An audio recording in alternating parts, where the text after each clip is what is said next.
Bonjour les fous de la food. Ici, c'est Virginie Legrand, chef à domicile épicurienne et hyperactive avec un parcours très atypique. Dans mon podcast, Passion sans modération, vous retrouverez tous les 15 jours des personnalités implantées dans la gastronomie d'aujourd'hui, des vrais amoureux du goût et de la vraie cuisine, des experts, tous enrobés d'une passion communicative. On parlera terroir, saveurs, créativité, artisanat. On vous racontera des histoires qui croustillent, des initiatives qui pétillent et qui font briller les yeux. Et on en a bien besoin aujourd'hui. Dans ce podcast, vous allez rencontrer des passionnés qui aiment partager, des entrepreneurs qui aiment se renouveler. Vous allez pénétrer dans les coulisses d'un monde délicieux, nourri aux convictions individuelles et aux engagements collectifs. Vous êtes curieux ? Alors installez-vous à notre table et on va se régaler tous ensemble.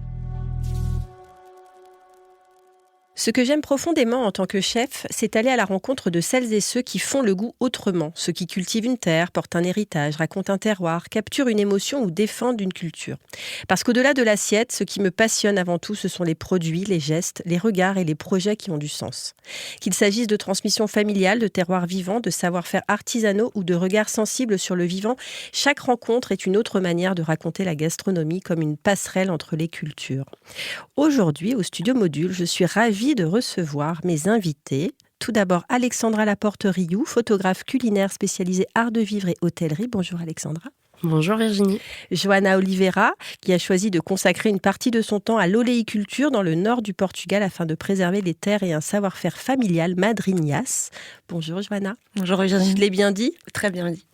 Alicia Goron, qui est à la tête du restaurant Tilouis dans le 12e arrondissement et qui incarne une Bretagne vivante et contemporaine portée par le goût du produit et de la transmission. Bonjour Alicia. Bonjour Virginie. Et enfin, Frédéric Lagacherie, un entrepreneur engagé dans la filière cacao à la tête d'Amacissa, un projet agroforestier qui porte une vision rare, restaurer la terre pour mieux révéler le goût. Bonjour Frédéric. Bonjour Virginie. Frédéric, écoute, je te garde. Parce qu'en plus, on a quelque chose à goûter. Tout de suite, on y va dans le vif du sujet. Tu nous racontes déjà la genèse d'Amacissa et ensuite, qu'est-ce qu'on a sur la table ? Alors, Amacissa est né vraiment de la volonté, nous, d'agir sur le terrain pour essayer de trouver des solutions au problème de la disparition de la fertilité des sols et disparition de la biodiversité. Donc, on voulait volontairement être acteur et on a décidé pour ce faire de récupérer des terres passablement endommagées par des décennies d'agriculture intensive, la déforestation, le cycle infernal de l'activité humaine, pour démontrer qu'on pouvait restaurer ces sols durablement, remettre de la vie et recréer des écosystèmes avec tous les producteurs locaux et l'ensemble des parties prenantes, et ce faisant développer des produits de qualité pour recréer un lien entre un terroir, un fruit et un chocolatier. Alors, quel terroir et quel territoire, quel pays ? Alors, on a choisi le Pérou, donc je vais faire une réponse politiquement correcte, mais au final, ce sont des rencontres humaines qui décident de ces choix. Alors, le Pérou, pourquoi ? Le Pérou, c'est le berceau du cacao. Alors, les équatoriens seront moins d'accord, mais il n'en reste pas moins que l'origine du cacao aujourd'hui est plutôt ciblée dans cette partie de l'Amérique du Sud. On trouve des traces de cacao dans des récipients vieux de 6000 ans, donc c'est une vieille culture et une vieille consommation. Et nous avons décidé donc de nous installer dans cette région pour son historique et sa relation avec la matière.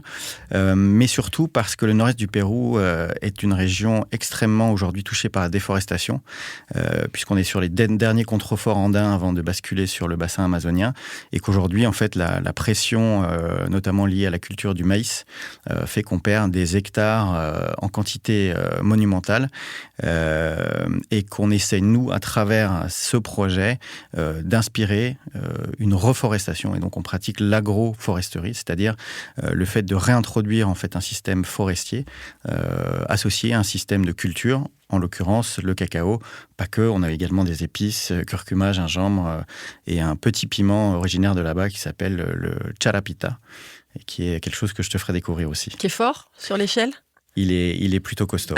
Il est gros comme un grain de maïs, mais plus fort qu'un grain de maïs. Ouais. D'accord. Alors justement, quels sont les marqueurs gustatifs du cacao péruvien ? Alors, on est sur aujourd'hui du cacao Amérique du Sud, donc cacao fin et aromatique, Et la particularité de ce cacao est d'avoir des notes plutôt florales, fruitées, avec des arômes notamment de noix, de noisettes, très intéressants. L'autre particularité, c'est qu'on a des cacaos qui aujourd'hui sont légèrement acides, mais assez peu astringents lorsqu'ils sont bien fermentés. Et c'est ce qui nous permet d'avoir des cacaos finalement à fort tirage, c'est-à-dire à plus de 90%, qui valorisent et sur lesquels on arrive à faire ressortir vraiment les qualités gustatives et organoleptiques du cacao. Et c'est ce qu'on a voulu faire à travers ce coffret. Donc il s'agit de 4 cacaos monovariétaux, c'est-à-dire qu'on a, voulu écrire une autre histoire qui est de ne pas mélanger les variétés et d'avoir en fait du single variété. Donc c'est vraiment 4 génétiques différentes, toutes issues du nord-est du Pérou, dans laquelle on se situe, que l'on a déclinées en 88% sur une même exploitation. Donc on est sur aujourd'hui un peu les mêmes marqueurs que ceux du vin. On a voulu reprendre tout cet univers du vin finalement pour l'amener au monde du cacao parce que c'est quelque chose qui n'est pas encore très développé. Donc c'est ce que on voulait faire et on avait réuni un panel d'experts dont tu faisais partie pour sélectionner en fait parmi 25 déclinaisons 4 candidats qui sont ceux-ci et qu'on va goûter en exclusivité puisqu'ils sont arrivés la semaine dernière en France. C'est bon l'exclusivité. Alors oui, pas toujours. Il y a toujours effectivement. Est-ce qu'il y a un ordre? Tu préfères un ordre? Il y a un ordre, effectivement. Donc, on va finir par ces deux-là. Et on va goûter ça. On va en faire 2 déjà, et puis on en fera 2 après. Donc, on a on est sur vraiment du monocépage. C'est la particularité, en fait, de notre approche. Lorsqu'on goûte du chocolat aujourd'hui, généralement, on arrive sur des tablettes dont on ne connaît pas vraiment à part l'origine aujourd'hui. C'est vrai qu'on commence à avoir des cacaos d'origine, donc Pérou, Équateur. Parmi certaines origines, on commence aussi à avoir des cacaos. Alors évidemment, ça ne va pas s'ouvrir. Ah, on n'était pas du bon côté. Donc des cacaos qui vont être ensuite sur certaines origines, comme au Pérou, on a le Chuncho, on a Piura, qui sont des génétiques très, très marquées. Il y a évidemment 4 carrés. Mais c'est pas grave. Et nous sommes 5. La moitié, mais c'est pas grave. Par contre, je propose qu'on goûte peut-être des petits morceaux. Mais déjà, à l'odeur, on est sur des choses très, très marquées. Donc 88. C'est vrai que ça sent beaucoup le chocolat. Tout est à 88% et vraiment, vous allez voir, en fait, ce qui est intéressant, c'est vraiment de goûter les 4 parce que on est sur un même terroir, donc ce sont les mêmes sols, une même pratique culturelle. Et en revanche, vous verrez des variations gustatives qui sont assez significatives entre chacun. Et c'est ce qu'on a voulu créer, nous aussi, cette relation avec les chocolatiers, de manière à les aider aussi à écrire cette histoire. Et on parlait notamment, peut-être, on parlera de traçabilité, mais ça fait partie des choses qu'on essaie d'apporter, nous, des réponses qu'on essaie d'apporter pour justement démontrer. Tiens, je vais te laisser faire ça. Alors, le deuxième. Alors, celui-ci, c'est une petite particularité, le Capirona. Alors, c'est quoi la particularité du coup? Alors, la particularité du Capirona, c'est qu'il s'agit de CCN 51. Oh là! Voilà. Est-ce que vous savez? Donc le CCN 51, c'est un peu le vilain petit canard du cacao. En fait, c'est une génétique qui a été utilisée pas mal dans les projets justement de reforestation au Pérou et en Équateur, et qui a la réputation d'être très, très productif. En revanche, de ne pas être forcément très riche et très expressif en termes de goût, alors que très bien fermenté, c'est un cacao qui va avoir toutes ses saveurs. Et en plus, là, il s'agit d'un CCN, donc il s'est adapté aussi au territoire dans lequel on se situe. Mais alors, ce qui est fascinant, en fait, c'est que c'est une culture donc vieille de 6000 ans. Et pour moi, on en est encore à faire juste du chocolat.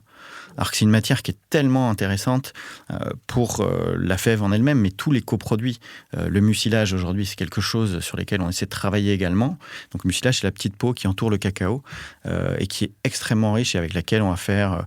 c'est ce qui est blanc. Voilà, c'est ça. C'est ce qui va donner, en fait, pendant la fermentation anaérobique, c'est ce qui va... les sucres vont se dégrader, c'est ce qui va permettre de donner les premiers arômes du cacao. Mais avec ça, le jus du mucilage, on en fait, par exemple, aujourd'hui, du pisco de cacao, pour ceux J'ai goûté, c'est très bon. Voilà.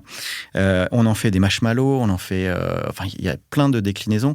Et tous les coproduits du cacao, chaque étape, en fait, va générer des coproduits qu'on va aujourd'hui utiliser, comme la petite particule qu'il y a autour du cacao, qui va être récupérée après la torréfaction. Et la pectine qui est dedans va être utilisée pour faire des macarons, notamment, pour faire le côté solidifié du macaron. Donc, c'est un produit qui est fascinant. Il y a la cosmétique, aujourd'hui, on travaille aussi sur une déclinaison pour en faire des pesticides naturels. Donc, on va utiliser ça, nous, pour aussi aider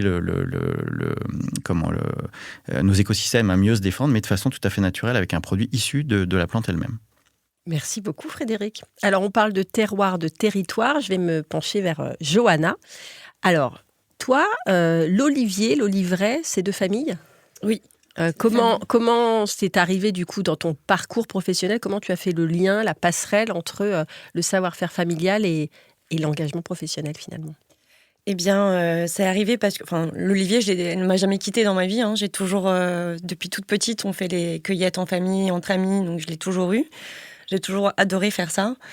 Et en fait, un moment, mon père, il y a 3 ans, me dit qu'il va sans doute devoir vendre les terres parce qu'il ne pouvait plus s'en occuper, tout comme un de mes oncles. Et c'est là qu'avec ma cousine, donc la fille de mon oncle, on s'est dit que si on ne prenait pas le relais, on allait perdre quelque chose d'important. Et on a décidé, on ne s'imaginait pas ne plus faire cette huile d'olive qu'on connaît depuis toujours à notre table, de ne plus faire ces cueillettes qui réunissaient plein de monde et qui sont créatrices de liens aussi. C'est hyper important dans ces petits villages. Et voilà, et donc c'est comme ça qu'on s'est lancé dans l'aventure et on a créé la marque Madrinhas. Ah oui, je ne l'ai pas dit comme ça, moi, tout à l'heure. Je m'en excuse. Et qui veut dire marraine, parce que ma cousine, c'est aussi ma marraine. Et on s'est dit que c'était un beau nom aussi pour prendre soin de ses terres. Et donc, on a, pour la première fois, commercialisé cette huile d'olive qui était dans notre famille. Et, voilà. Et donc, tu faisais quoi avant ? Moi, je suis encore, je suis juriste. Je travaille dans la promotion et la défense des droits humains, et en particulier des droits de l'enfant. Et donc, j'ai toujours fait ça aussi depuis mes études. Et j'avais toujours ces doubles activités quelque part, mais qui n'étaient pas, l'huile d'olive n'était pas professionnalisée, évidemment. Mais, Donc, vous êtes que toutes les deux à gérer ça ? On est toutes les deux avec le soutien de toute la famille, quand même. Mais oui, on n'est que toutes les deux. Et donc, la famille est contente que vous ayez prolongé cet héritage familial qui ne doit pas être une mince affaire. Oui. Comment ça se passe, du coup, de gérer ? Tu me disais tout à l'heure que tu allais au Portugal quand elle revenait. Comment elle s'appelle, ta cousine ? Paula.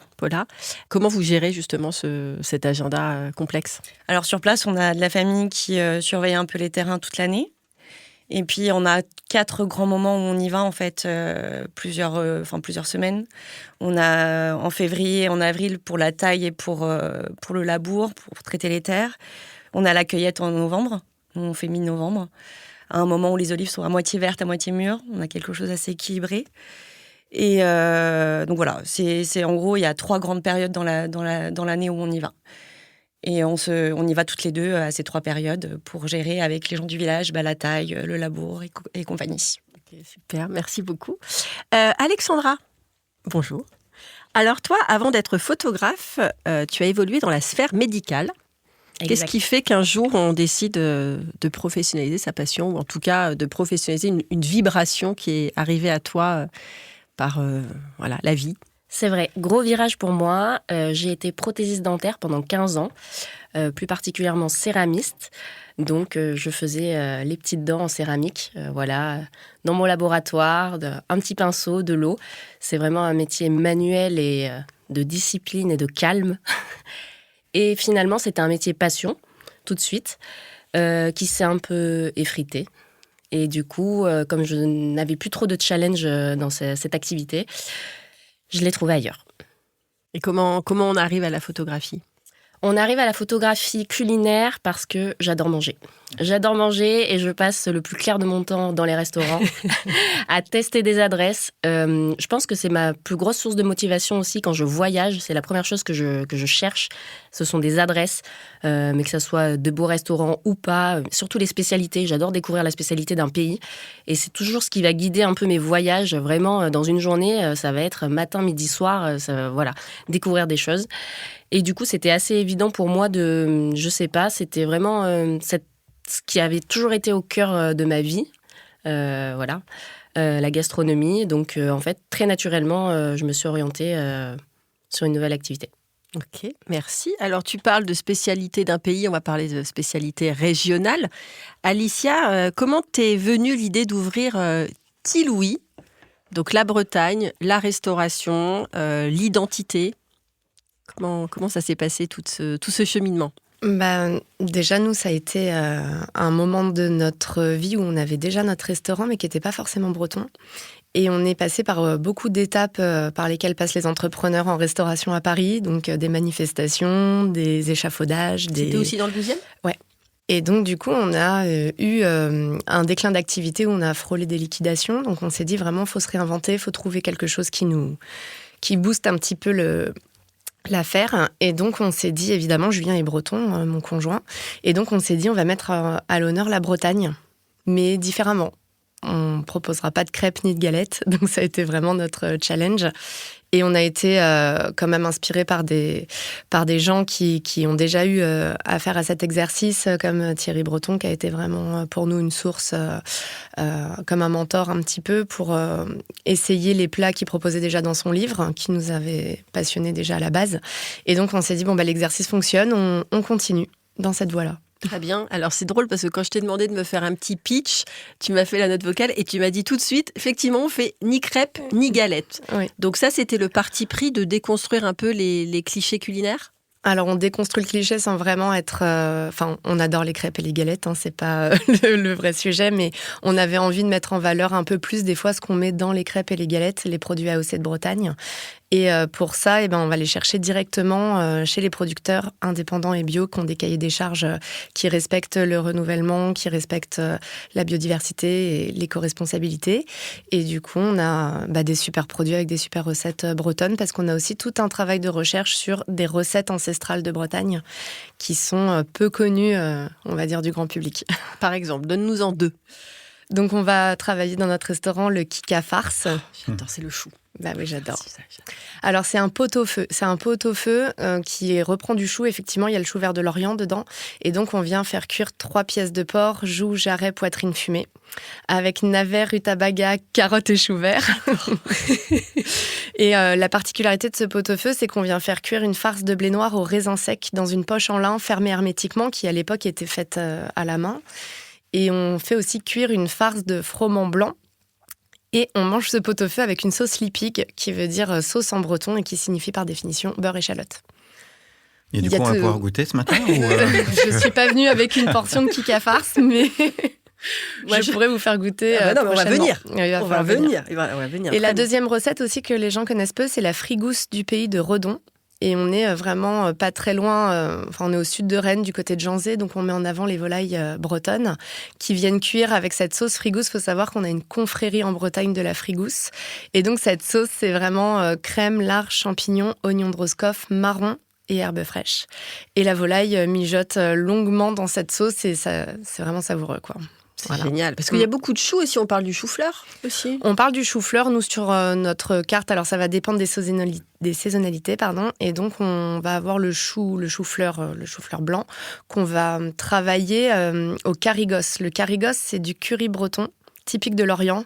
Bon, il y a toute une histoire autour du carigos, je ne sais pas si j'ai le temps de tout développer. C'est un mélange d'algues et d'épices. En fait, c'est un pharmacien lorientais qui est parti à la découverte des Indes d'Amérique à l'époque, puisque vous savez que le breton est voyageur, n'est-ce pas? Donc tout ce qui est un peu produit AOC de Bretagne vient d'ailleurs à la base. Donc on a vraiment tout un thème sur le voyage, comment conserver les produits, etc. Et ce mélange d'épices a été conservé dans des algues pour pas que ça prenne l'eau dans les cales des bateaux. Et bien sûr, ça a pris l'eau dans les cales des bateaux, donc on s'est retrouvé avec une espèce de bouillie bizarre. Et ce pharmacien l'a testé sur les rhumatismes, donc on s'en sert comme cataplasme à la base, on trouve le carigos en pharmacie. Et une fois séché, on s'est rendu compte que c'était super bon sur le demi-homard, par exemple, qui est une spécialité de l'Orient, le demi-homard rôti au carigos. Et vraiment, ça vient... apporter tout ce côté iodé des mélanges d'algues, douce, wakame, laitue de mer, avec des épices comme graines de moutarde, cumin, curry, curcuma. Enfin voilà, c'est tout un mélange savoureux. Nous, on travaille le chou-fleur comme ça pour une entrée. Effectivement, ça change de la galette fromage, jambon fromage. Voilà. Tu sais, quand même, non, très travaillé, bravo. On parle de voyage, on parle de producteurs. Du coup, toi, Frédéric, par rapport aux producteurs locaux, comment ça se passe sur place, ton implantation sur place et ensuite la traçabilité concernant le cacao?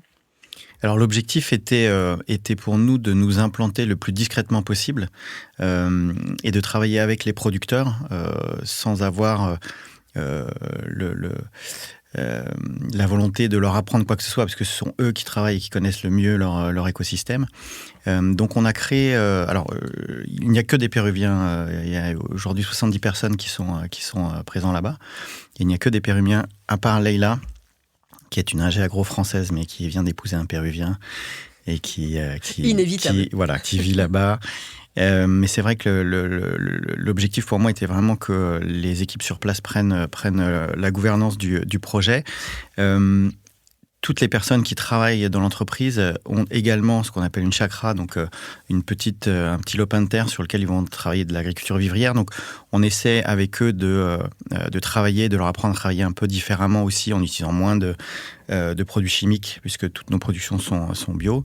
De travailler aussi donc la réimplantation de certaines espèces sylvicoles.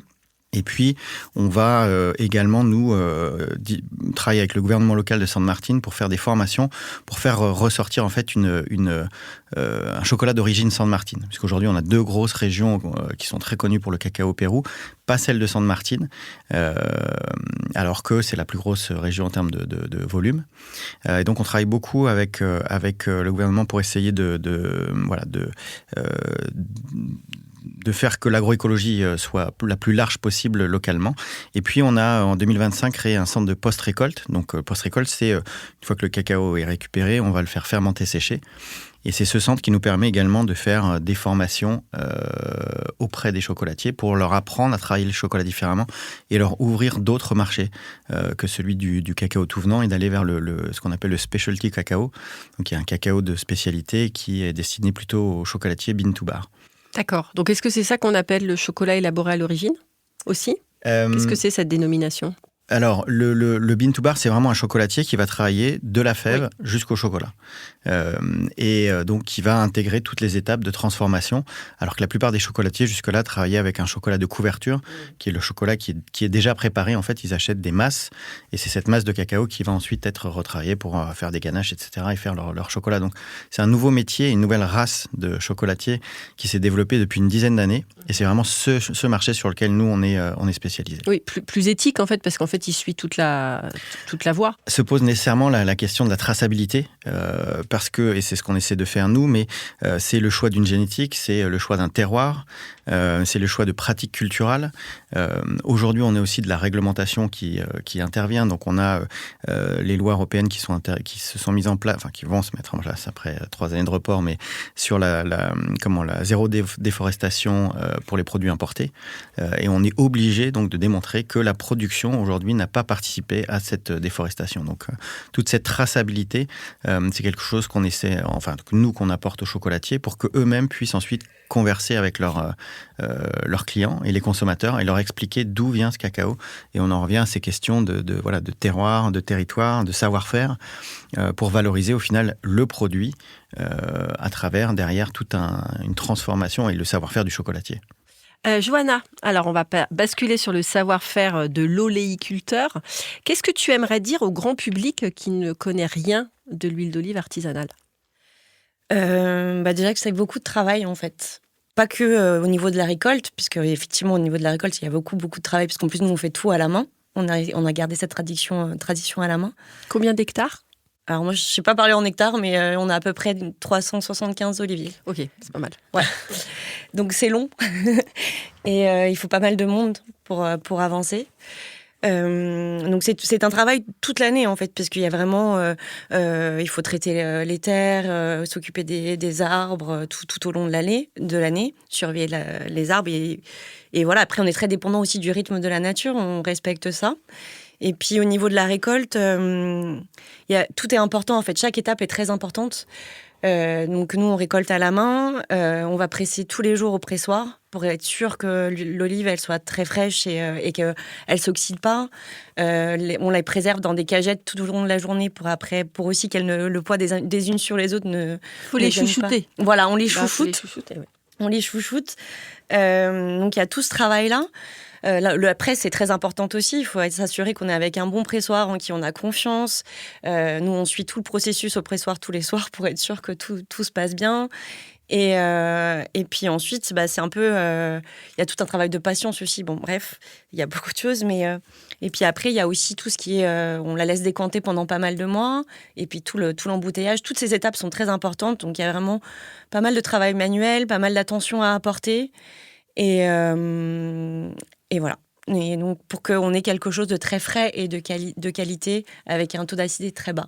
Alors justement, qu'est-ce qui fait que tu peux dire qu'une huile d'olive est une grande huile d'olive?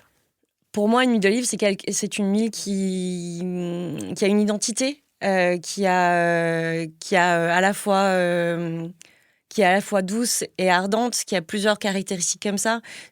Quelque chose qui va vraiment accompagner un plat, qui va pas le transformer, mais justement le raviver les goûts. C'est ça une grande huile d'olive pour moi. Et c'est quoi la différence entre l'idée de verre fruité mûr? Tu peux nous faire un petit point pédagogie, s'il te plaît? Oui. Les fruités vertes, c'est des olives qu'on va récolter plus tôt, donc vertes, qui vont donner une huile d'olive beaucoup plus ardente, beaucoup plus puissante en bouche et piquante, plus d'amertume aussi. Et plus on va les récolter tard, donc plus elles vont être mûres. Ça va donner des huiles d'olive plus rondes, plus douces, qui vont aussi très bien accompagner plein de plats. Mais voilà, c'est quelque chose de moins piquant et moins amer peut-être. Voilà, c'est ça la différence. D'accord, merci beaucoup. Oui? Si je puis me permettre. Mais je t'en prie, Frédéric. Essayer une mousse au chocolat avec un filet d'huile d'olive et du gros sel. Alors du coup, quelle huile? On prend quelle huile? Alors, ça dépend vraiment des goûts, pour le coup. Mais moi, pour la mousse au chocolat, je prends la mûre. Et avec des fraises aussi, c'est trop bon. Avec une glace à la vanille, un fondant au chocolat, une boule de vanille, un filet d'huile d'olive, c'est trop bon. Et après, la piquante, moi, je la prends plus pour tout ce qui est... moi, j'adore en apéro, juste avec un morceau de pain.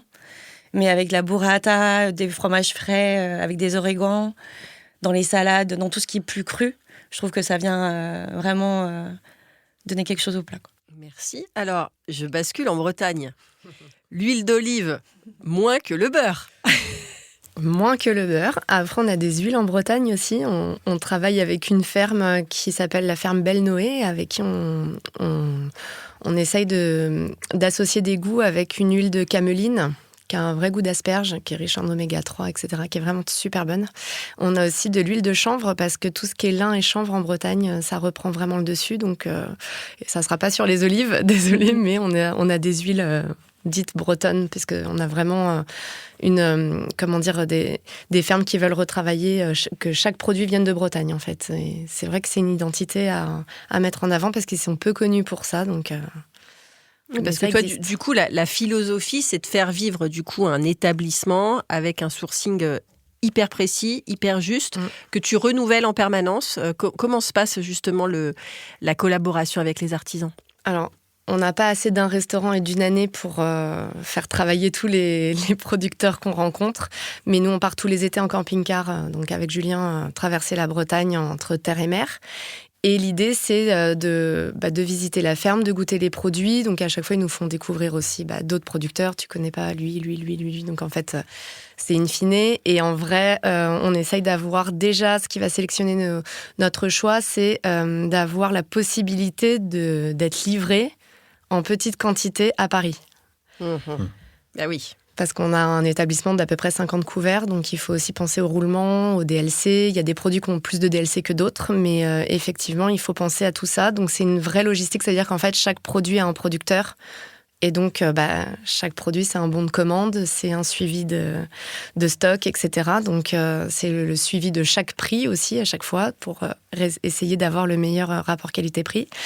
Et en donnant accès surtout aux gens à Paris à des produits d'exception de Bretagne, faits dans des conditions qui nous correspondent et qui nous reflètent, quoi. Le ticket moyen du restaurant, c'est quoi? Alors, le ticket moyen du restaurant, on a une formule le midi à 21 € entrée plat ou plat dessert et à 25 pour ce qu'on appelle la complète, vu qu'on n'a pas de galette. Et donc, on a entrée plat dessert avec le café inclus. Et le soir, c'est tout à la carte, mais bon, on est entre le soir, c'est entre 38 et 45 €, sauf si vraiment vous voulez tout goûter, de l'apéritif à l'entrée, au plat, au dessert, à la dégustation d'alcool de Bretagne distillé. J'allais voilà. poser la question. Concernant les vins, alors j'imagine il y a du cidre. Oui, alors Voilà. il y a du cidre. Et les vins, Donc on travaille avec le domaine Chéneau, qui est au sud de Nantes. Donc vous m'excuserez pour les puristes qui ne sont pas OK avec les frontières. Mais bon, il est quand même sur le Guanadu. Nantes est quand même sur le drapeau de la Bretagne. Et, c'est tout un débat, ça. c'est tout un débat. C'est pire que le Mont-Saint-Michel, je crois, des fois. Il n'y a pas de limite. Et du coup, on a réussi à trouver donc, ce domaine Chéneau qui nous propose du Merlot, 100% Merlot, fait au sud de Nantes. Et qui est vraiment qui s'appelle d'ailleurs le Bresse Gouinru. Et on a aussi du Bresse Cadet, puisque les muscadets faits en Bretagne commencent vraiment à avoir une renommée et une reconnaissance qu'ils n'avaient pas avant. Et on est vraiment sur un vin rouge, un vin blanc, voilà, qu'on propose nous au restaurant et qui ont une étiquette assez bretonnisante. Et le Brescola, quid? Et le Brescola, on a effectivement Brescola 0, Bresse limonade et Bresse agrumes. On est à fond. Et du coup, on a toute cette gamme-là, ainsi que des infusions bretonnes, puisqu'on travaille avec Johan Gouéry, Graines de Bretagne, et qui propose du sobacha, de l'infusion de malte d'orge torréfiée bio-bretonne. Et on va avoir aussi le lupin blanc. Et tout ça, c'est des alternatives au café. Donc, on a vraiment des tonalités un peu noisettes, sur le lupin un peu chocolat, même des fois, l'eau en bouche et tout. Donc, on s'en sert dans la cuisine et en infusion, en alternative au café. Tu parles de Malte, vous avez de la bière aussi, j'imagine? On a de la bière bretonne. On a une pompe à bière exclusivement avec Brasserie de Bretagne et Cidre Kernay. Donc, on a que des bières bretonnes à la pression, de qualité, avec peu de gluten, avec des saveurs. Il y en a une qui tourne en fonction de la saison, la bière d'hiver, la bière d'été, la bière de printemps. Et évidemment, une qui sert au cidre Kernay qu'on a réussi à avoir à la pression, magnifique. Voilà. Est-ce que tu peux redonner l'adresse? Donner l'adresse, Oui. s'il te plaît. On est au 240 rue du Faubourg Saint-Antoine, Paris 12e. Quel métro? On est au centre de plein de métros. En fait, on va avoir Reuilly Diderot, on va avoir Nation, et on n'est pas loin aussi de Fédère-Chaligny. Super, merci beaucoup. Merci. Alexandra, alors toi, tu goûtes les identités. Tu goûtes, tu les captures. Quand tu photographies un chef, un artisan, un vigneron ou une table, qu'est-ce que tu cherches vraiment à capturer, à capter au-delà de l'image? Comment tu t'imprègnes en fait de l'univers? C'est toujours l'émotion qui va guider la photo. La photo, c'est le résultat, mais c'est aussi pour ça que j'ai changé de métier. C'était pour créer un lien, avoir un réel échange. En fait, ce que j'adore plus que tout, c'est mettre en relief un travail. J'adore échanger avant de prendre les photos. C'est pas juste cliquer sur son boîtier. C'est vraiment échanger avec le professionnel, avec l'artisan, comprendre ce qu'il attend de moi, pourquoi il s'est lancé dans ce métier-là, parce qu'il y a beaucoup de métiers qui sont des reconversions. Et moi, c'est ça, ce que j'adore. Et en fait, finalement, la photo, c'est juste le résultat, mais ça vient vraiment à la fin. C'est le prétexte. C'est le prétexte. Exactement. Que tu parles de reconversion, du coup, tu essayes de capter quelque chose d'assez psychologique, en fait. Oui. C'est vraiment qu'on tisse un lien. La personne que je vais aller shooter, je vais aller la connaître, échanger, savoir qu'est-ce qu'elle attend, pourquoi elle s'est lancée là-dedans. En fait, tu vois, quand tu racontais justement pourquoi tu t'es lancée dans ce schéma familial avec ta cousine, tout ça, c'est vraiment ça, en fait. C'est discuter avec cette personne et en fait, tout va se faire assez naturellement. L'humain. L'humain. Fait. Tu parlais de lien aussi. Exactement. Et comment tu construis cette confiance? Comment ça se passe? Est-ce que tu vas déjà repérer les lieux? Est-ce que tu y vas direct? Comment tu vas chercher aussi tes clients, tout simplement? C'est toujours un concours de circonstances et c'est toujours un peu les planètes qui s'alignent. J'ai jamais eu trop à prospecter parce que, alors moi, je suis très active dans ma vie de tous les jours, donc je suis très sociable et je vais beaucoup échanger avec les personnes. Je suis très à l'aise avec ça. Et comme je suis dans plein de secteurs, que ce soit le milieu sportif, le milieu de la gastronomie... Parce que qu'est-ce que tu as fait hier, Alexandra ? Faut le dire. J'ai fait un trail de 42 km Voilà, on peut dans dire le Jura. bravo. Elle a mal aux jambes et elle est là quand même. J'ai un peu mal aux jambes, heureusement qu'on est assis. Mais voilà, je suis beaucoup dans le milieu sportif. Et parfois, tu vois, c'est arrivé, je suis sur une course, et pendant une course, je vais échanger avec quelqu'un, et on va me dire « Ah, mais tu sais pas, mon mari est à un restaurant.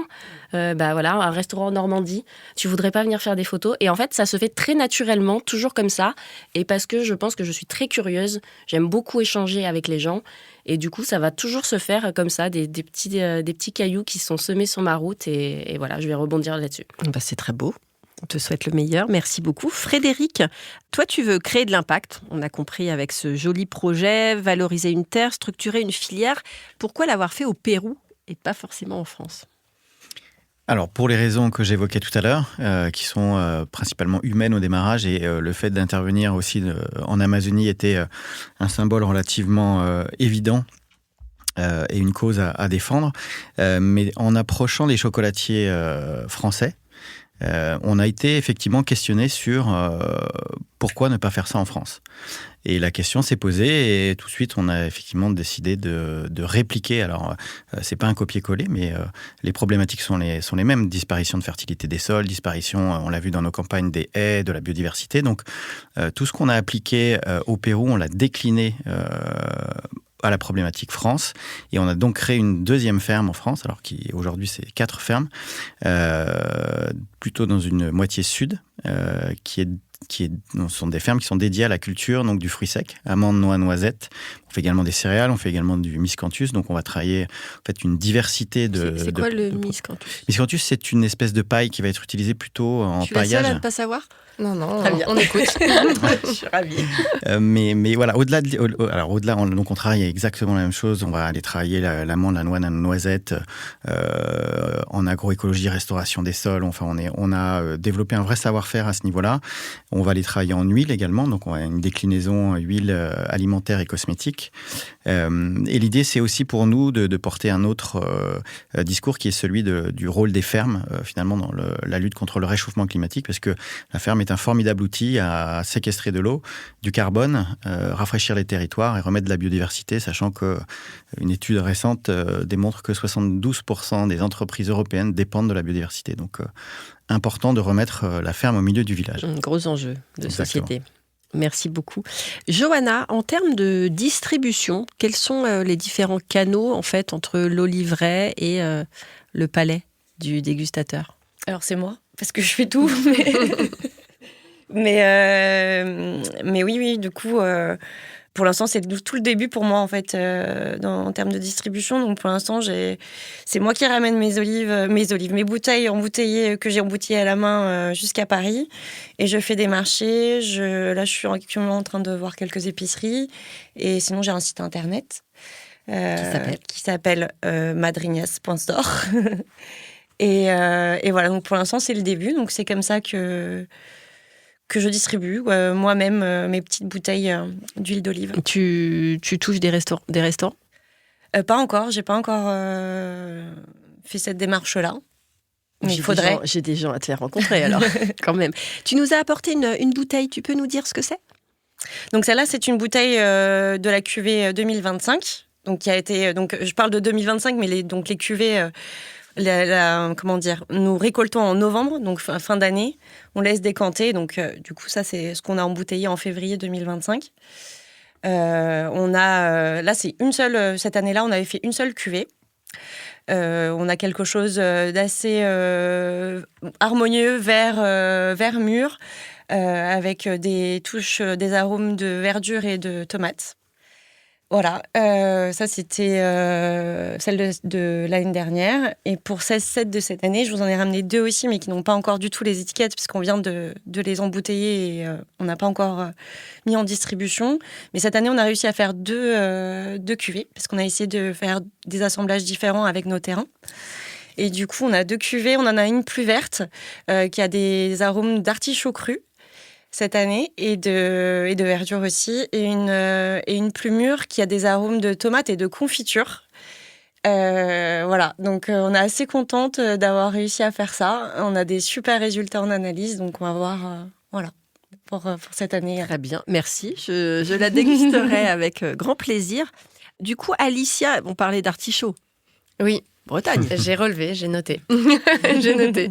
C'est quoi les produits de saison en ce moment, typiquement breton? Alors, faut savoir qu'en Bretagne, on a un ensoleillement qui est un peu retardé par rapport à l'arrivée d'été de tout le monde. Donc, on n'a pas les légumes de saison d'été tout de suite. C'est plutôt vraiment mi-fin mai. Et on va vraiment avoir là, tout ce qui est artichaut, fraises de Plougastel. Évidemment, on fait une pavlova à la fraise de Plougastel qu'on assaisonne au poivre de Timut, qui est un poivre qui va très bien sur la fraise. Qui est un peu pamplemoussé. Exactement. Très bien. Tu disais combien de couverts, grosso modo 50, et puis on a une terrasse éphémère l'été de 20 couverts. Qui va arriver, la terrasse, là, du coup. Ça y est, elle est là déjà. Elle est là, depuis. déjà. Elle sert pas beaucoup parce qu'il pleut Oui, un peu. c'est sûr. Et du coup, service cuisine, vous êtes que 2? Alors non, on a mis vraiment toute la force humaine en cuisine. Donc on a un apprenti Ferrandi qui est avec nous depuis 2 ans. On a quelqu'un qui nous aide à la plonge et on a un responsable chef cuisine le matin et un le soir, puisqu'on est aussi dans une envie de faire travailler les gens humainement sans coupure. Enfin voilà, on fait attention à nos collaborateurs.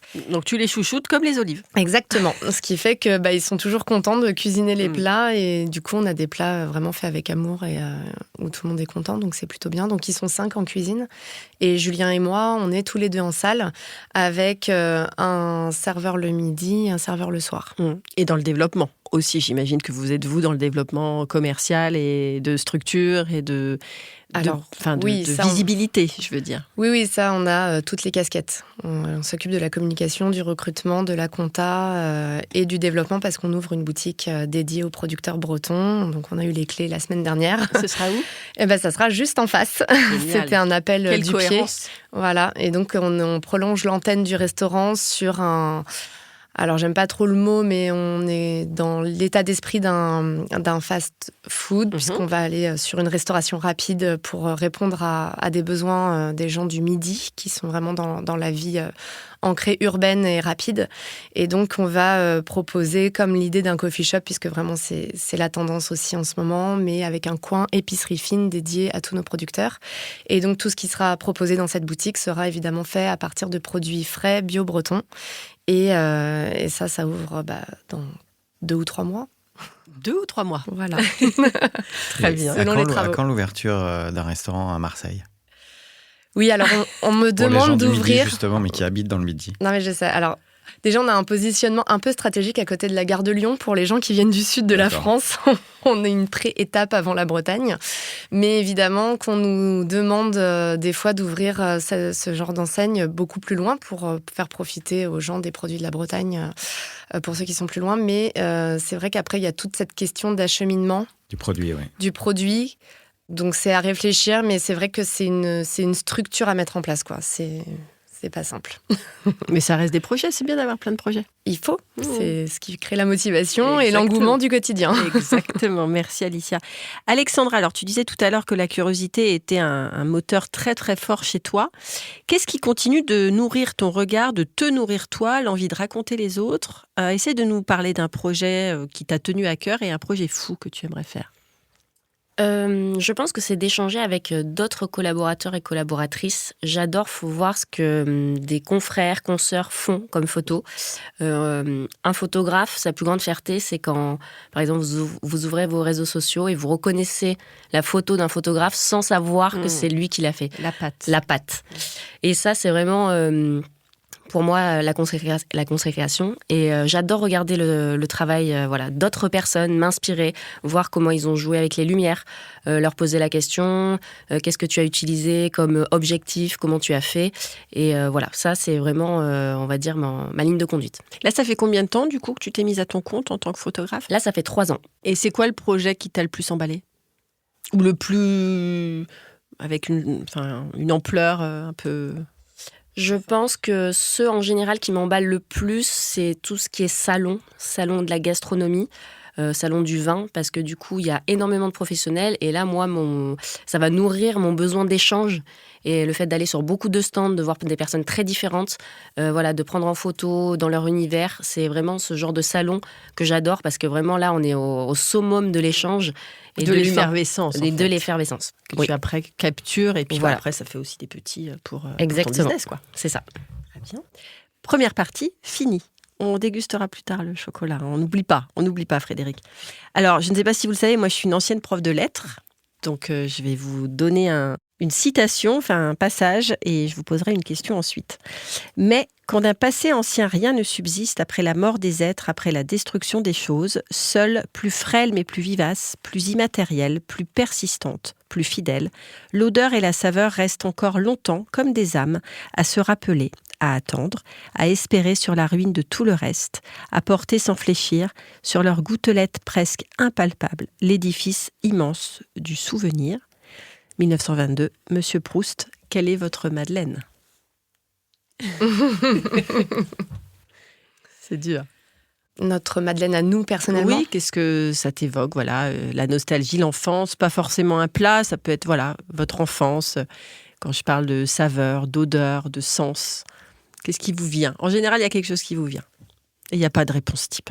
Vraiment, je noterai rien. Moi, j'ai un souvenir qui me vient là comme ça, c'est que je sais que mes parents mettaient vraiment un point d'honneur à ce qu'on mange bien à la maison, avec les moyens du bord, évidemment. Et du coup, on avait, une fois par mois, le droit de manger de la sole meunière. Et c'était un vrai effort budget et tout. Donc, une fois par mois, on avait chacun notre sole. Et toute petite, on savait déjà... D'ailleurs, ça impressionnait des fois des gens, puisqu'on savait lever la sole depuis petite. Et c'est vraiment la sole au beurre. Là, c'est un truc, moi, qui peut être ma Madeleine, ouais. Johanna? Moi, ça serait mon huile. Parce que c'est aussi pour ça que je veux la préserver, parce qu'elle fait partie de mon enfance. C'est des arômes qui font partie de ma famille. C'est l'identité, en fait, de ma famille. Et je garde des souvenirs, et j'espère en créer plein d'autres aussi avec ce nouveau projet pour mes enfants et pour les générations à venir. Et donc c'est vraiment ça. Et puis c'est surtout aussi ce souvenir à chaque cuvée, chaque année, quand on la presse et qu'on la goûte pour la première fois, qu'on la partage, ce goût et cette fierté aussi. Cette fierté, ouais. D'avoir le plaisir transformé quelque chose. Voilà, le plaisir de goûter ce qu'on a produit nous-mêmes. Voilà, c'est classe. C'est classe. Ouais, c'est classe. Frédéric? Quand tu lisais ton texte, ce qui m'est moi plutôt apparu, c'est une forêt. Et le fait que ces odeurs, ce ressenti, cette fraîcheur qu'on peut retrouver dans certains plats aujourd'hui et qui peut être décliné de cette façon-là. Et c'est vrai que ce qu'on fait nous, c'est de planter un arbre dont on ne bénéficiera pas de l'ombre. Donc on est vraiment là pour la génération d'après. Et après, effectivement, en parlant, en fait, toute ma famille est bretonne. Ça les a. Nord Finistère. Et c'est vrai qu'il n'y a pas très longtemps, j'ai remangé du farfour au pruneau, qui était la spécialité de ma grand-mère, et ça faisait une éternité que j'en avais pas mangé. Et ça pourrait être ma Madeleine pour ce matin. J'adore. Alexandra? Je vais rebondir du coup, parce que moi aussi, ma Madeleine de Proust, ça serait ma grand-mère. Cette phrase est bizarre. Tu as mangé ta grand-mère? Non. Le souvenir. Ma grand-mère est une grande cuisinière. Depuis tout petit, elle fait tout maison. Elle faisait déjà tout son sourcing, le marché. C'était vraiment très important pour elle. Et moi, ma famille est originaire du sud-ouest, du Pays Basque et des Landes. Et du coup, on passait tous nos étés là-bas. Et vraiment, la première chose quand on rentrait dans cette maison, c'était l'odeur de sa spécialité. Elle nous faisait le gâteau à l'orange. Donc, le gâteau à l'orange. Et en fait, la différence, c'est qu'elle râpait des zestes d'orange et elle mettait une petite pointe de Cointreau. Et il y avait vraiment un goût. Et je pense que c'était vraiment l'auberge espagnole, cette maison. J'ai invité des dizaines et des dizaines d'amis qui se reconnaîtront. Et pareil pour mon frère et ma sœur. Et je pense que tout le monde se souvient de ce gâteau à l'orange qui a vraiment marqué les esprits. Et elle s'appelle comment, ta grand-mère? Elle s'appelle Marthe. Marthe. Quelle est l'herbe aromatique dont vous ne pouvez pas vous passer? Alors, sans hésitation, coriandre. Donc, le voyage. Johanna? Moi, je dirais l'origan, parce que pareil, j'ai vraiment cette habitude de fromage frais avec des origans et de l'huile d'olive, et ça me... Donc, l'origan frais? Ouais. Parce qu'on le voit beaucoup sécher. Oui. Mais c'est vrai que le frais, ça n'a quand même rien à voir. C'est quoi l'herbe la plus cultivée en Bretagne ? Je serais incapable de le dire aussi, tu vois. Non, j'ai pas de... Et l'herbe que vous utilisez le plus, du coup, dans la cuisine ? La ciboulette, hein, ça ramène quand même une fraîcheur, une acidité, un peps dans les assiettes. Mais bon, c'est vrai qu'on a plutôt tendance à mettre des pickles d'oignons de Roscoff, mais C'est bon, ça. on est quand même sur la ciboulette. Donc, c'est les oignons roses, Roscoff. Ouais, les C'est oignons ceux qui roses sont de tout Roscoff, rouges. Ouais. de la maison Kemener, qui est une famille de Johnnies, en fait. C'est des gens qui se recouvraient d'oignons de Roscoff jusqu'à 100 kilos sur eux. Attends, qu'est-ce que c'est que cette histoire ? Raconte-nous. Les oignons de Roscoff, en fait, c'est tout un truc. Il y avait des familles à Roscoff qui allaient vendre les oignons en Angleterre. Et pour ça, ils partaient à vélo via le ferry. Et ils allaient vendre, ils se recouvraient d'à peu près 100 kilos d'oignons de Roscoff sur eux pour aller vendre leurs oignons de Roscoff en Angleterre pendant 2 ou 3 jours. Et donc, c'est une vraie tradition. On appelle ça les Johnnies. Et il y a un restaurant d'ailleurs typique sur l'oignon de Roscoff dans le Finistère qui existe en l'honneur des Johnnies. Et nous, on travaille avec une famille de Johnnies depuis 3 ou 4 générations maintenant. Et on a cette collaboration avec Eric Kemener qui nous livre les oignons de Roscoff en train et à vélo cargo depuis la gare du Nord. Non, mais c'est incroyable. Les Johnnies. Ouais, les Je Johnnies. connaissais pas du tout. Et comment ça s'écrit, Johnnies ? Enfin, comme Johnnies, J-O-2-N-I-E-S, je sais plus. Faut Incroyable. J'ai regarder. jamais entendu parler de ça. Ouais, et nous, on est allé tresser les oignons en direct à Roscoff avec la famille Kemener. J'ai un très très bon souvenir. Ils sont au Collège culinaire de France, comme nous d'ailleurs. Et donc, ils font partie de l'histoire du... Enfin, c'est même quelque chose qui est inscrit dans le patrimoine breton, quoi, j'ai envie de dire. C'est typique. Donc maintenant, avec le Brexit, ils peuvent plus trop livrer les oignons de Roscoff à vélo comme ça. Donc, Thierry Breton, qui est un lien aussi entre beaucoup de producteurs et Paris, leur a dit, mais... Faites votre tour à vélo. Le vélo cargo, c'est hyper tendance à Paris. On réduit l'empreinte carbone à fond et on livre les oignons comme ça. Donc voilà, on n'a pas que les oignons, mais ils nous font les oignons de Roscoff, pommes de terre nouvelles. On a des artichauts, piperades, artichauts qui arrivent aussi, qu'on va avoir à vélo. Super. Voilà. Incroyable. Et toi, Alexandra, ton herbe fétiche ? Je dirais le basilic. Je dirais le basilic frais parce que je trouve que ça sent le soleil. Ça sent le soleil et tout de suite, ça vient pimper un plat, qu'il soit chaud ou froid. J'aime beaucoup le basilic. Parce que toi, tu as un petit accent. Du coup, j'ai un accent du sud-ouest. Je suis née à Toulouse. Je pense que c'est un peu l'accent que mes parents ont. Mais ouais. Okay. C'est quoi la recette de Toulouse, à part le cassoulet ? Par le cassoulet, j'ai rien trouvé de mieux. Hein. Ah, tu vois ? Oui. Mais on met pas de basilic dans le cassoulet. Non. J'ai été goûter un cassoulet chez David Radjébert. Oui. Tu le connais ? Non. Faut aller. C'est un des meilleurs cassoulets de Paris. C'est vrai ? Ouais, qui est extraordinaire. Il met 6 viandes dedans. Bref, bon, je ferme la parenthèse. Quel est le plat de brasserie, du coup, pour lequel vous êtes monomaniaque ? Le purée saucisse. Oui, saucisse de Toulouse. Non, saucisse bretonne, enfin.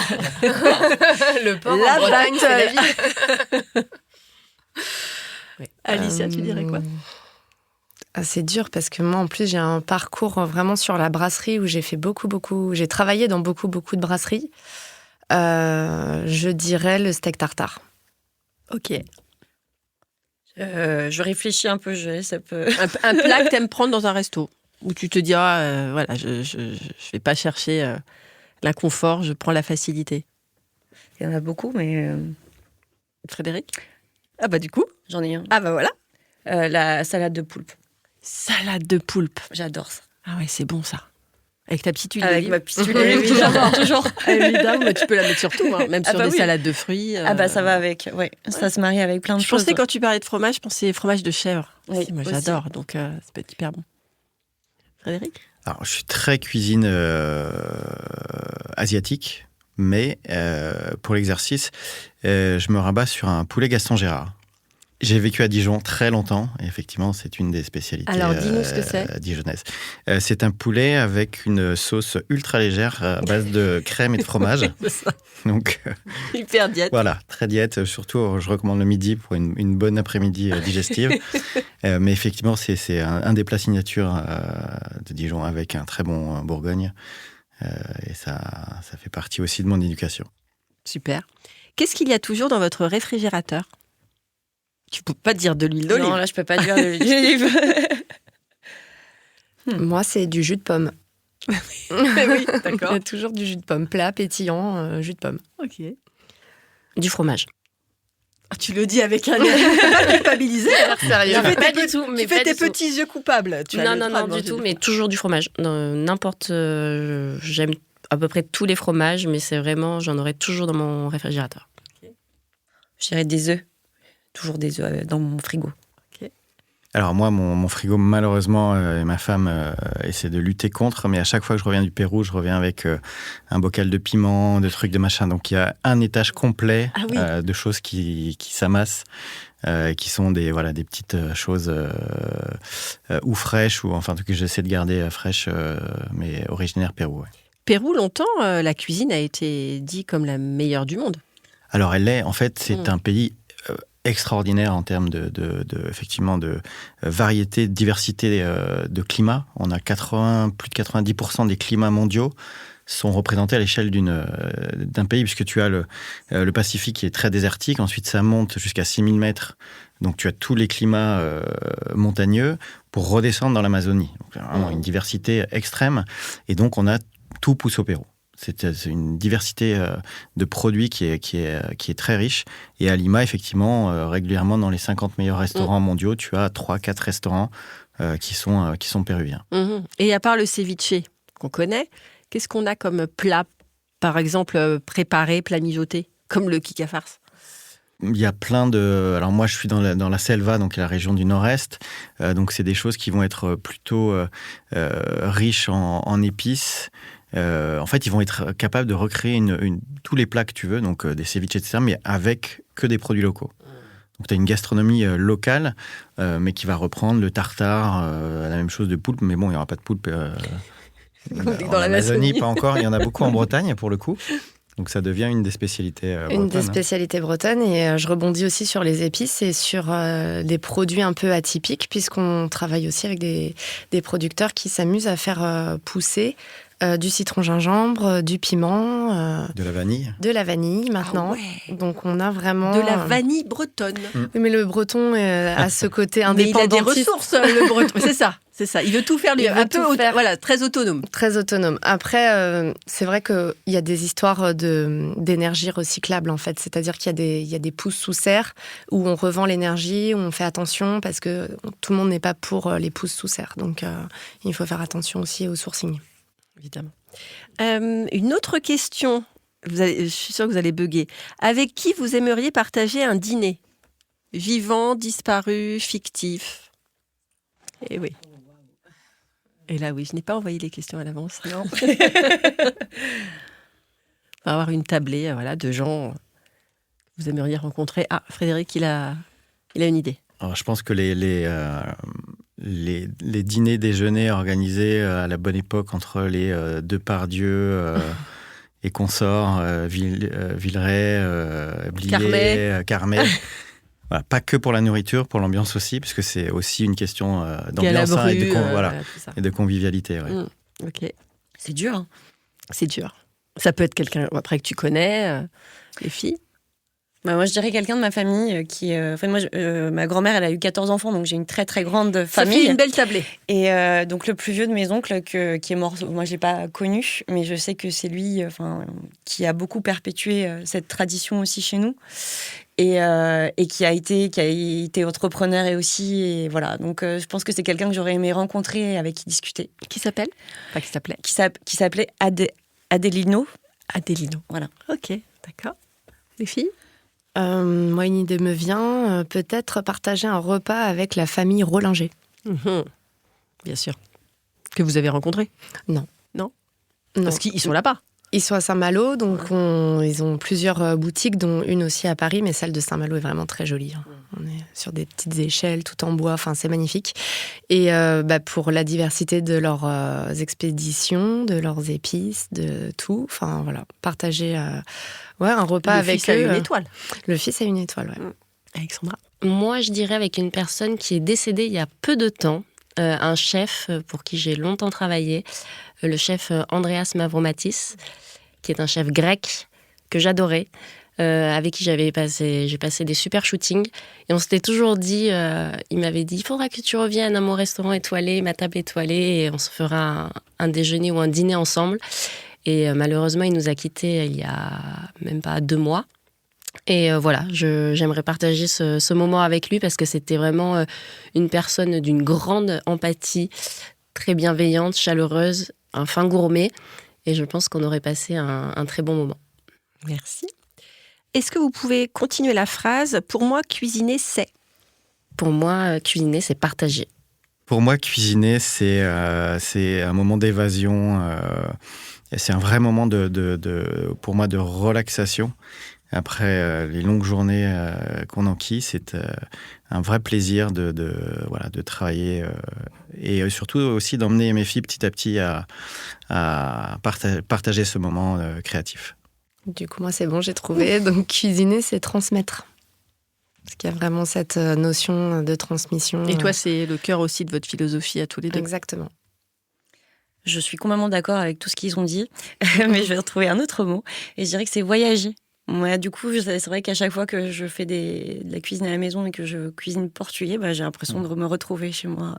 Alors, dans mon justement, petit le plat phare portugais. Alors, le poulpe. Moi, j'ai le poulpe. Donc, poulpe en salade et en cuit. En cuit, ouais. Mais c'est notre repas de Noël. Chez nous, c'est pas la dinde, c'est du poulpe et de la morue. Et il n'y a pas un plat traditionnel qui se chauffe aussi avec une coque vapeur avec des poissons dedans? Si, c'est arroz de marisco, c'est du riz. Voilà. Ouais. Tu peux le redire? Tu peux le redire. Arroz de marisco. Je ne m'y essaierai pas. Ça, c'est super bon. J'ai eu l'occasion de goûter une fois et magnifique. Et la dernière question, quelle est votre définition de la passion? Trop dur, Virginie, tout ça, là. T'es pas prêt, moi. J'adore vous challenger. Pour moi, la passion, c'est oser et c'est vibrer. C'est vibrer avec la personne qu'on a en face de soi, vibrer avec même son environnement. C'est ça la passion, c'est se donner corps et âme et ressentir, voir et capter. Pareil, il n'y a pas de réponse type. C'est vous qui... Voilà, c'est votre sensibilité qui parle. Oui, c'est être complètement vrai dans ce qu'on fait, en fait. La passion, comme dit Alexandra, c'est vibrer dans ce qu'on fait et tellement qu'on partage avec les autres et que voilà. C'est dur. C'est beau, ce que tu as dit, Alicia. Oui, il y a un côté un petit peu où on fait les choses coûte que coûte, en fait. Où il n'y a pas de... Enfin, c'est pas négatif, parce que nous, on est dans la passion du métier depuis 20 ans. Il y a un côté qui peut être usant, mais en même temps qui est tellement en cohérence avec nous-mêmes qu'il y a un côté c'est pas grave. On avance. On avance. Malgré tout. Ouais, il y a pas de on est fatigué, mais on n'est pas fatigué. Enfin, je sais pas comment expliquer. Ça donne une sorte d'énergie qu'il faut alimenter. Par contre, c'est vrai qu'il faut des petites choses qui rebondissent, qu'il faut alimenter le truc, mais c'est très prenant. Frédéric, tu vas clôturer cet épisode. La pression. La passion, en fait, pour moi, ça rime avec curiosité. C'est cette capacité à toujours chercher quelque chose de nouveau, rester constamment à l'écoute, rester dans l'apprentissage. Et c'est ce qui permet, en fait, de se nourrir constamment et du coup de nourrir une passion. Merci. Alors, je vais conclure. Mon podcast est centré sur la culture gastronomique et l'intelligence artisanale portée par des femmes et des hommes très engagés et très curieux, tous enrobés d'une passion communicative. Ce qui s'est dégagé aujourd'hui dans cet épisode, c'est l'amour du terroir, l'amour du produit et le respect de l'identité par excellence et sans compromis. Merci beaucoup, Alicia. Merci, Virginie. Merci, Alexandra. Merci à toi. Merci, Johanna. Que des A. Que des A. Merci, Johanna. Merci beaucoup. Que des A et du bleu. Merci beaucoup, Frédéric. Du coup, on sait. Et à bientôt pour Merci, de belles Virginie. discussions enrichissantes. Ça y est, notre rencontre prend fin. J'espère que l'inspiration et l'immersion dans l'univers de tous mes invités vous ont mis l'eau à la bouche. La conversation vous a plu ? Les confidences vous ont ému ? Merci de laisser un avis et vous abonner pour ne rien manquer des prochains épisodes et pour le propulser encore plus loin. N'oubliez pas de faire un petit tour sur mon site internet communique-passion.fr et de vous abonner à ma newsletter. À très vite pour de nouvelles aventures gastronomiques.